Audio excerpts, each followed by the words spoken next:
आसान भाषा में is brought to you by CoinDCX Go. Download the app now. इस पैलेस की तरह हमारे पास 4 और पैलेस हैं। वो विलेज, वो भी हमने ले लिया है। वो हिल, वो भी हमारा ही है। वो सब तो ठीक है, पर बिटकॉइन लिया क्या? CoinDCX Go डाउनलोड करो, 100 रुपए का फ्री बिटकॉइन एंजॉय करो। सोचो मत, डाउनलोड करो। कुछ लकी विनर्स जीत सकते हैं पूरा 1 बिटकॉइन।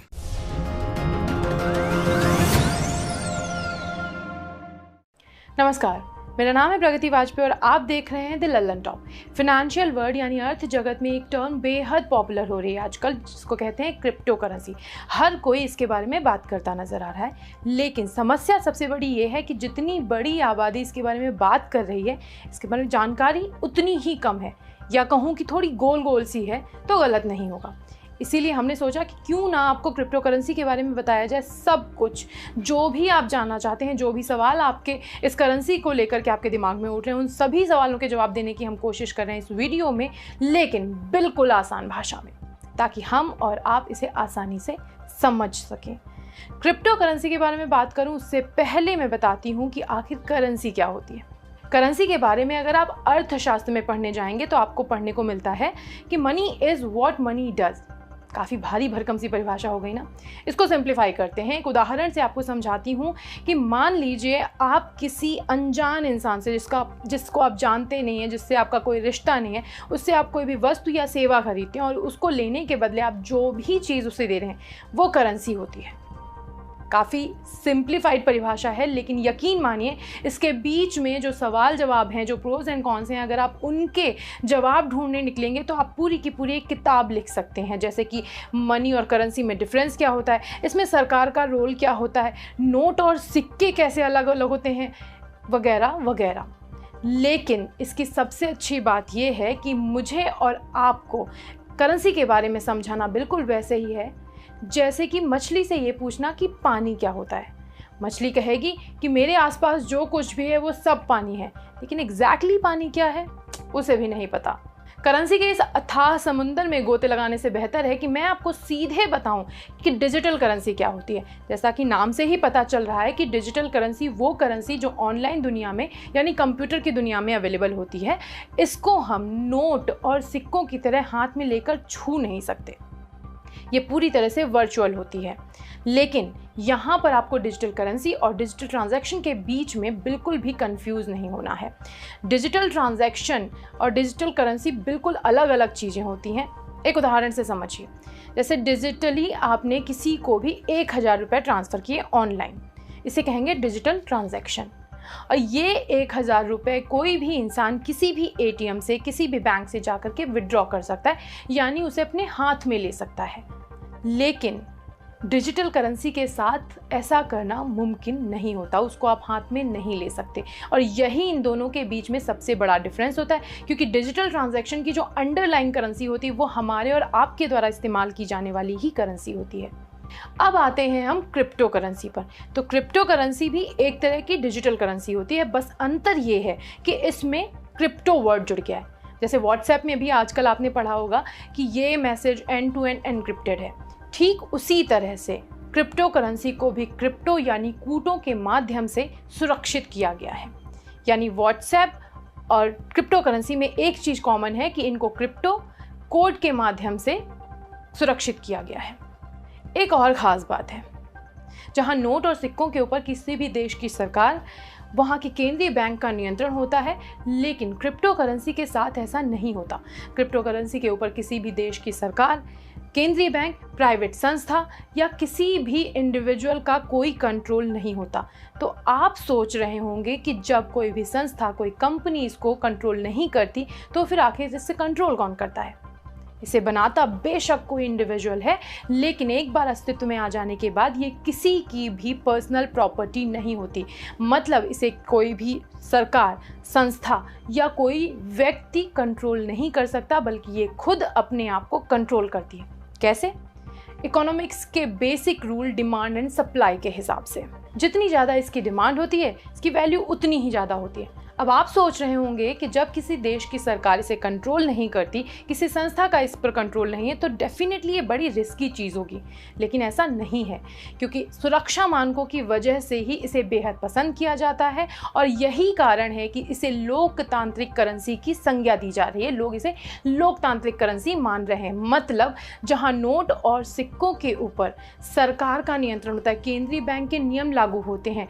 इस पर क्रिप्टो करेंसी पर किसी भी प्राइवेट संस्था का कोई कंट्रोल नहीं होता, बल्कि ये एक सामाजिक करेंसी होती है। सामाजिक करेंसी जिसका मालिक कोई एक इंसान नहीं है और सभी जिसके मालिक होते हैं। अब आप सोच रहे होंगे कि ये इतनी सुरक्षित आखिर बनती कैसे है, तो आपको बता दें कि इसमें ट्रांसपेरेंसी और सुरक्षा के जो दावे किए जाते हैं उसका क्रेडिट जो है पूरी तरह से जाता है ब्लॉकचेन के कॉन्सेप्ट के ऊपर। अब आपके दिमाग में ज़रूर ये सवाल आ रहा होगा कि आखिर ब्लॉकचेन क्या होता है। ब्लॉकचेन सिंपल करते हैं और आपको बताते हैं कि ब्लॉकचेन जो है क्रिप्टो करेंसी का एक तरह से ऑनलाइन बही खाता है। जी हाँ, ये रियल टाइम में अपडेट होता है। जितनी भी इसकी वैल्यू घटती या बढ़ती है वो सब रियल टाइम में अपडेट होता है और इसका एक्सेस हर उस इंसान के पास होता है जो क्रिप्टो करेंसी के साथ में डील कर रहा होता है और इसीलिए इसमें बेईमानी या फ्रॉड का कोई चांस नहीं होता। यानी जो बात हम सुरक्षित होने की कह रहे हैं वो 100% श्योर हो जाती है। अब आप ज़रूर सोच रहे होंगे कि आखिर क्रिप्टो करेंसी की ज़रूरत क्यों, जबकि हमारी नोट और मुद्राएं जो येन हो, यूरो हो, डॉलर हो, ये सब इतना अच्छा परफॉर्म कर रहे हैं, फिर आखिर हमें क्रिप्टो करेंसी की ज़रूरत क्यों पड़ रही है। तो क्रिप्टो करेंसी के जो समर्थक हैं उनका मानना है कि बिटकॉइन क्रिप्टो करेंसी जो है वो फ्यूचर की करेंसी होने वाली है और उसको पसंद करने के पीछे जो समर्थक हैं वो इसे पसंद करते हैं, उसके पीछे एक सबसे बड़ी वजह ये बताते हैं कि इस करेंसी के साथ में केंद्रीय बैंक या सरकारों की भूमिका जो है वो पूरी तरह से ख़त्म हो जाती है, वो पिक्चर से गायब नज़र आ रहे हैं और इसके चलते वो इसे काफ़ी पसंद करते हैं और यही वजह है कि वो इसको और ज़्यादा कीमती हो उससे पहले ही ख़रीद लेना चाहते हैं। अच्छा, एक और चीज़ है कि ये जो ब्लॉकचेन नाम का कॉन्सेप्ट हमने आपको अभी थोड़ी देर पहले बताया, उसकी वजह से इसमें ट्रांसपेरेंसी आती है और ये जो पारंपरिक भुगतान प्रणाली है हमारी उससे ज़्यादा सुरक्षित बन जाती है। इसकी वजह से भी लोग इसे पसंद करते हैं। अच्छा, कुछ लोग ऐसे भी हैं जो क्रिप्टो करेंसी को मुद्राओं का विकल्प नहीं मानते, उन्हें नहीं लगता कि ये फ्यूचर करेंसी, लेकिन फिर भी वो इसको सपोर्ट कर रहे हैं। क्यों? क्योंकि वो इसमें इन्वेस्टमेंट करते हैं, क्योंकि इसका मूल्य, इसकी वैल्यू जो है वो बहुत ही तेज़ी से बढ़ रही है, जिसकी वजह से मुनाफा कमाने के जो चांसेस होते हैं वो हम आपको बताएंगे कि कैसे कमा सकते हैं, वो बढ़ जाते हैं और इसकी वजह से लोग इसे काफ़ी पसंद करते हैं। लेकिन सिर्फ यही कारण नहीं, कुछ और भी कारण है जिसकी वजह से लोग क्रिप्टो करेंसी को बहुत पसंद करते हैं। सबसे पहला कारण जो है वो ये कि नोटबंदी जैसे किसी भी सरकारी नियम का इस पर लागू ना होना, और दूसरी बात जो हम बार बार कह रहे हैं कि ये जो क्रिप्टो करेंसी है ये किसी भी और मुद्रा से ज़्यादा सुरक्षित है, इसकी वजह से लोग इसे बहुत पसंद कर रहे हैं। और इस क्रिप्टो करेंसी के बारे में तीसरी जो सबसे इंपॉर्टेंट चीज़ है वो ये कि इसको आप एक देश से दूसरे देश में ऑनलाइन ट्रांसफ़र कर सकते हैं और इसके लिए आपको रेट ऑफ एक्सचेंज का ध्यान नहीं रखना पड़ता है, उसका इस पर कोई भी असर नहीं होता। तो क्या क्रिप्टो करेंसी में सारी अच्छाइयाँ ही हैं? जी नहीं। जिस तरह से सिक्के का दूसरा पहलू भी होता है, उसी तरह से क्रिप्टो करेंसीज में कुछ ऐसी बातें हैं जो उतनी रंगीन नहीं हैं जितनी हमें नज़र आती हैं। सबसे पहली बात, इसका किसी सरकारी नियम में बंधे ना होना इसका ड्रॉबैक माना जाता है। वहीं कई लोगों को लगता है कि ये कोई ड्रॉबैक नहीं है, बल्कि ये एक क्रिप्टो करेंसी का फैक्ट है और इसका असर अलग अलग लोगों पर अलग अलग होता है। जैसे कि इसका इलीगल एक्टिविटीज़ में प्रयोग होना, इसका इलीगल एक्टिविटीज़ में प्रयोग होने का सबसे बड़ा कारण भी यही है और इसको इसका डिसएडवांटेज भी माना जाता है। लेकिन यही वो कारण है जिसकी वजह से पैरेलल करेंसीज हमेशा से हिट होती रही हैं। एक और चीज़ है जो पहली बार जब आपको पता चलती है तो आपको लगता है कि ये प्रॉफिट है, लेकिन जैसे जैसे आप इस कॉन्सेप्ट को समझते जाते हैं तब आपको पता चलता है कि एक्चुअली क्या ये ऐसा होता है। वो पॉइंट है इसकी वैल्यू का तेज़ी से बढ़ना, और यही सबसे इम्पॉर्टेंट फैक्ट है जिसकी वजह से लोग इसे ना सिर्फ पसंद कर रहे हैं बल्कि इसको खरीदने की रेस लगा रहे हैं, बिल्कुल जब वी मेट की गीत की तरह। लेकिन सोचिए, करेंसी का इस तरह से तेज़ी से अपना वैल्यू बढ़ाना करेंसी का जो मूलभूत नियम है उसी को ढकोसला साबित कर देता है। ब्लैक स्वान के लेखक निकोलस नसीम तालेब किसी ज़माने में पहले क्रिप्टो करेंसी के बहुत बड़े समर्थक हुआ करते थे, लेकिन फ़िलहाल उनके विचारों में परिवर्तन आया और वो इसके लिए जो बात कहते हैं, जब आप उनकी बात सुनते हैं तो आप उनसे काफ़ी सहमत नज़र आते हैं, क्योंकि वो बेहद तार्किक है। वो कहते हैं कि फ़िलहाल अभी के लिए क्रिप्टो करेंसी जो है वो कुछ भी हो सकती है, लेकिन एक करेंसी नहीं मान रहे उसको। वो इसे बिटकॉइन को एक विफलता मानते हैं। वो कहते हैं कि एक करेंसी कभी भी उस चीज़ से ज़्यादा अस्थिर नहीं हो सकती जो उसके बदले में खरीदी जा रही है। मतलब आप किसी भी चीज़ पर ये टैग नहीं लगा सकते कि ये इतने बिटकॉइन की है, एक प्राइस टैग नहीं लगा सकते बिटकॉइन का, और इसीलिए ये एक विफलता है, कम से कम अभी के लिए। और अब हम बात करेंगे क्रिप्टो करेंसी के वर्गीकरण की, यानी कि क्रिप्टो करेंसी कितने तरह की होती है।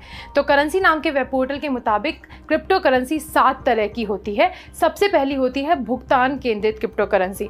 वो क्रिप्टो करेंसी जिसका इस्तेमाल ज़्यादातर वस्तु और सेवाओं को खरीदने के लिए किया जाता है, जैसे कि बिटकॉइन, इथेरियम। इसके बाद में नंबर आता है स्टेबल कॉइन का। नाम से ही पता चल रहा है कि इसकी वैल्यू बहुत तेज़ी से ऊपर नीचे नहीं होती और इसीलिए इसको स्टेबल कॉइन कहा जाता है। इसके पीछे वजह यह है कि इसकी जो अंडरलाइन करेंसी होती है वो हमारी संपत्ति होती है, कोई भी करेंसी होती है उसी से उसकी वैल्यू बढ़ती या घटती है। केंद्रीय बैंक की डिजिटल करेंसी, ऐसी क्रिप्टो करेंसी जो सरकार या किसी केंद्रीय बैंक के द्वारा रेगुलेट होती है, उसको केंद्रीय बैंक की क्रिप्टो करेंसी कहा जाता है, जैसे कि भारतीय रुपया और अमेरिकन डॉलर। यूटिलिटी टोकन, वो टोकन जो अब तक किसी भी विशेष सेवा को अनलॉक करता है उसको हम यूटिलिटी टोकन कहते हैं, जैसे कि लल्लन डिजिटल टोकन। इसके बाद में नंबर आता है गोपनीय कॉइन का। इसमें प्रेषक का और पाने वाले का दोनों का नाम जो है वो गोपनीय रखा जाता है, यानी किसने कितना किसको पैसा भेजा ये सब गुमनामी में होता है और इसीलिए इसको गुमनाम करेंसी भी कहते हैं। शासकीय टोकन, ये टोकन धारक ब्लॉकचेन के भविष्य को प्रभावित करने वाले जो नियम होते हैं उनमें मतदान का अधिकार रखते हैं। इसके बाद में आता है नंबर अप्रतिस्थापित टोकन, यानी नॉन फंजिबल टोकन, मतलब ऐसा टोकन जिन्हें बदला नहीं जा सकता। इनमें कुछ ऐसी विशेषताएं होती हैं जो इस कैटेगरी के बाकी करेंसीज में नहीं होती और यही इनको दूसरी करेंसी से अलग बनाती है। अब हम बात करेंगे कि टोटल कितनी क्रिप्टो करेंसी है जो मार्केट में चल रही है, यानी इसकी टोटल वैल्यू क्या है। तो 2009 में बिटकॉइन से क्रिप्टो करेंसी की शुरुआत हुई थी और आज की तारीख में लगभग 7,800 क्रिप्टो करेंसीज चलन में है, जिनमें से 2,000 एकदम डेड हो चुकी हैं और जो टॉप 5 क्रिप्टो करेंसीज हैं वो इसका लगभग 80% भाग बनाती हैं। अगर इसकी वैल्यू की बात करें तो भारतीय रुपए में क्रिप्टो करेंसी की total market capital 70 lakh crore के बराबर है और जापान के सतोशी नाकामोटो द्वारा बनाए गए बिटकॉइन की ही अकेले कीमत लगभग 42 लाख करोड़ रुपए है। बिटकॉइन के अलावा भी कुछ और करेंसीज हैं जो काफ़ी पॉपुलर हैं, जैसे कि इथेरियम। बिटकॉइन के बाद ये दूसरी सबसे पॉपुलर करेंसी है और इसकी टोटल वैल्यू लगभग 10 लाख करोड़ के बराबर है। इसके बाद में नंबर आता है टीथर का। ये भी एक पेमेंट फोकस्ड क्रिप्टो करेंसी है और ये टॉप 3 में अपनी जगह बनाने में कामयाब रही है। फिर नंबर आता है रेड कॉइन का। रेड कॉइन का इस्तेमाल ज़्यादातर टिप वगैरह देने में किया जाता है। अब सबसे लास्ट में नंबर आता है मोनेरो का। हम पहले भी बता चुके हैं कि क्रिप्टो करेंसी का इस्तेमाल बहुत ज़्यादा इलीगल एक्टिविटीज़ में होता है और मोनेरो ही वो क्रिप्टो करेंसी है जिसका इस्तेमाल अंडरवर्ल्ड की एक्टिविटीज़ में, स्मगलिंग जैसी एक्टिविटीज़ में काफ़ी होता है, यानी ये इलीगल एक्टिविटीज़ के मामले में काफ़ी पसंद की जाती हैं। अब आप सोच रहे होंगे कि क्रिप्टो करेंसी में आखिर इन्वेस्टमेंट कैसे किया जाए। जिस तरह से शेयर मार्केट में इन्वेस्टमेंट करने के लिए आपको डीमैट अकाउंट की ज़रूरत होती है, उसी तरह से भारत में कई ऐसे प्लेटफॉर्म, कई ऐसी संस्थाएं हैं जो क्रिप्टो करेंसी में इन्वेस्टमेंट करने की सुविधा प्रदान करती हैं, जैसे CoinDCX Go। CoinDCX Go के माध्यम से क्रिप्टो करेंसी में इन्वेस्टमेंट करना बेहद आसान है। मैं आपको स्टेप बाय स्टेप बताती हूँ। इसके लिए सबसे पहले आपको CoinDCX Go का ऐप अपने लैपटॉप या मोबाइल पर इंस्टॉल करना होता है। उसके बाद में आपको साइन अप करना होगा। साइन अप करने के लिए आप अपनी बेसिक जो फिनेंशियल इन्फॉर्मेशन है, जैसे किसी भी और फिनेंशियल ऐप पर आप देते हैं, वो फिनेंशियल इन्फॉर्मेशन दे करके आप अपनी KYC कंप्लीट करें। उसके बाद में आपको जितनी भी करेंसी इस क्रिप्टो करेंसी में इन्वेस्ट करनी है उसको आप इस अकाउंट में, CoinDCX Go वाले अकाउंट में ट्रांसफ़र करें और फिर अपनी मन चाही क्रिप्टो करेंसी को खरीद लें। इसी तरह से अगर आपने पहले जो क्रिप्टो करेंसी खरीद रखी है उसका कुछ हिस्सा बेचना चाहते हैं तो आपको बाय की जगह सेल का ऑप्शन ऑप्ट करना होगा। और और इसके साथ ही साथ मान लीजिए आप जानना चाहते हैं कि आपने कब कितना इन्वेस्टमेंट किया है क्रिप्टो करेंसी में, तो ये सब कुछ आपको पता चल सकता है इसी ऐप के माय ऑर्डर टैब के माध्यम से। अब हम बात करेंगे कि आखिर क्रिप्टो करेंसी में इन्वेस्टमेंट करें या नहीं करें। पहली बात तो इन्वेस्टमेंट की सबसे बड़ी खास बात ही ये होती है कि जितना ज़्यादा रिस्क होता है उतना ही ज़्यादा रिटर्न होता है। आप एक एग्जांपल से समझ सकते हैं कि एफडी से ज़्यादा रिटर्न आपको सोने में मिलता है, लेकिन वहाँ पर आपका रिस्क फैक्टर भी ज़्यादा होता है। इसी तरह से सोने से ज़्यादा इन्वेस्टमेंट जब आप शेयर मार्केट में करते हैं तो वहाँ पर रिस्क ज़्यादा होता है, लेकिन शेयर मार्केट में अगर जो आप रिटर्न देखते हैं तो इन सब की अपेक्षा सबसे ज़्यादा होता है। तो जितना ज़्यादा रिस्क होता है उतना ही ज़्यादा रिटर्न मिलता है। अब दूसरी बात कि करेंसीज जैसे कि डॉलर, यूरो, येन, इनका काम वैसे तो खरीद फरोख्त का होता है, कोई भी वस्तु या सेवा खरीदने के लिए इनका इस्तेमाल किया जाता है, लेकिन कुछ लोग इनको इन्वेस्टमेंट की तरह से भी देखते हैं। जैसे 70 रुपये जब डॉलर की कीमत होती है तब उसको खरीद लेते हैं, और जब डॉलर की कीमत बढ़कर 75 रुपये होती है तो बेच देते हैं। यही क्रिप्टो करेंसी में इन्वेस्टमेंट करने वालों का भी हाल होता है। जैसा कि हमने आपको पहले ही बताया कि करेंसीज के उल्टे जो हमारी कन्वेंशनल करेंसीज हैं उनसे उलट क्रिप्टो करेंसीज की कीमत में तेज़ी से बढ़ोतरी हो रही है, इसीलिए लोग इसको इन्वेस्टमेंट टूल के तौर पर ज़्यादा इस्तेमाल कर रहे हैं, क्योंकि बाकी करेंसीज के मुकाबले ये बेहद वोल्टाइल है।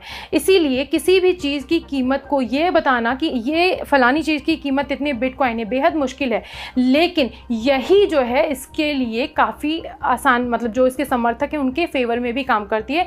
जो ज़्यादा रिस्क लेना चाहते हैं उनको ज़्यादा रिटर्न की उम्मीद भी इसी फैक्ट की वजह से होती है। वोल्टैलिटी उन्हीं के पक्ष में काम करती है। तो इन दो बातों के आधार पर आपको जवाब मिल गया होगा कि आपको क्रिप्टो करेंसी में इन्वेस्टमेंट करना चाहिए या नहीं। वैसे साफ शब्दों में, आसान भाषा में अगर मैं कहूं तो क्रिप्टो करेंसी में इन्वेस्टमेंट करने का फैसला आपके रिस्क एपेटाइट पर डिपेंड करता है। अगर आप ऐसे इंसान हैं जो रिस्क लेना पसंद करते हैं और आपके पास एक्स्ट्रा पैसा है तो आप डेफिनेटली इसमें इन्वेस्ट करें, लेकिन अगर आप ऐसे इंसान हैं जो सोच समझकर पैसा इन्वेस्ट करना चाहते हैं तो अपने इन्वेस्टमेंट को प्लान इस तरह से करें कि एक बड़ा हिस्सा कन्वेंशनल चीज़ों में जैसे कि एफडी में, गोल्ड बॉन्ड में, सरकारी बॉन्ड में, म्यूचुअल फंड्स में लगाएं। वहीं कुछ हिस्सा यानी 10 से 20% तक का हिस्सा आप क्रिप्टो करेंसीज में भी लगा सकते हैं, ताकि आपको फोमो यानी फीलिंग ऑफ मिसिंग आउट वाली फीलिंग ना आए। ताकि अगर आप फ्यूचर में किसी और को ये कहते सुने कि उन्होंने क्रिप्टो करेंसी की वजह से इतना पैसा कमा लिया तो आपको ये ना लगे कि काश मैंने भी कमा लिया होता। इस वीडियो में फिलहाल इतना ही। इस वीडियो की रिसर्च और स्क्रिप्टिंग का काम किया है हमारे साथी दर्पण शाह ने।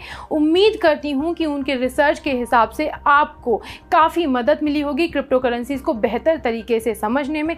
बाकी आप अपना और अपनों का ख्याल रखें, स्वस्थ रहें, देखते रहें द लल्लन टॉप।